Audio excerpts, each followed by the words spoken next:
அப்போ வாத்தியார் அங்கிருந்து மக்கள் தலைவர் எம்ஜிஆர் வந்து ஃபைட் பண்ணி 4 ரவுடிகளை அடிச்சு தள்ளிட்டு அந்த பொண்ணை காப்பாற்றிடுவார். காப்பாற்றினோன்னு அந்த பொண்ணு எம்ஜிஆர்கிட்ட சொல்லுவாங்க, அண்ணா சரியான நேரமாக பார்த்து ஆண்டவன் உங்களை அனுப்பிச்சி வச்சாருண்ணா அப்படின்னு. அதுக்கு இவர் சொல்லுவார், என்னை அனுப்புனது ஆண்டவன்னா, இதுக்கு முன்னாடி 4 ரவுடி பசங்க வந்தாங்களே அவங்கள அனுப்புனது என்ன. எனக்கு முதல் ஒரு பகுத்தறிவு சிந்தனை வந்ததே வந்து வாத்தியார் படத்தில் தான், மக்கள் தலைவர் எம்ஜிஆருடைய படத்தில் தான். நான் பள்ளிக்கூடத்தில் படிச்சுட்டு இருக்கையில் ஒரு 15 வயசு இருக்குன்னு நினைக்கிறேன்.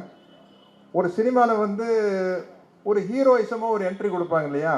ஒரு 4 ரவுடி பசங்க ஒரு பொண்ணை பாலியல் வன்முறை பண்ணுறதுக்காக, பாலியல் பலாத்காரம் பண்ணுறதுக்காக, ரேப்பிங், நம்ம வழக்கமாக சொல்கிறப்போ ரேப்பிங் சீன் அப்படின்னு சொல்லுவோம் இல்லையா.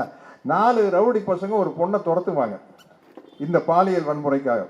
அப்போ வாத்தியார் அங்கிருந்து மக்கள் தலைவர் எம்ஜிஆர் வந்து ஃபைட் பண்ணி 4 ரவுடிகளை அடிச்சு தள்ளிட்டு அந்த பொண்ணை காப்பாற்றிடுவார். காப்பாற்றினோன்னு அந்த பொண்ணு எம்ஜிஆர்கிட்ட சொல்லுவாங்க, அண்ணா சரியான நேரமாக பார்த்து ஆண்டவன் உங்களை அனுப்பிச்சி வச்சாருண்ணா அப்படின்னு. அதுக்கு இவர் சொல்லுவார், என்னை அனுப்புனது ஆண்டவன்னா, இதுக்கு முன்னாடி 4 ரவுடி பசங்க வந்தாங்களே அவங்கள அனுப்புனது. அதுதான் வந்து பள்ளிக்கூடத்தில் படிக்கும்போது முதல்ல வந்து ஒரு சிந்தனை.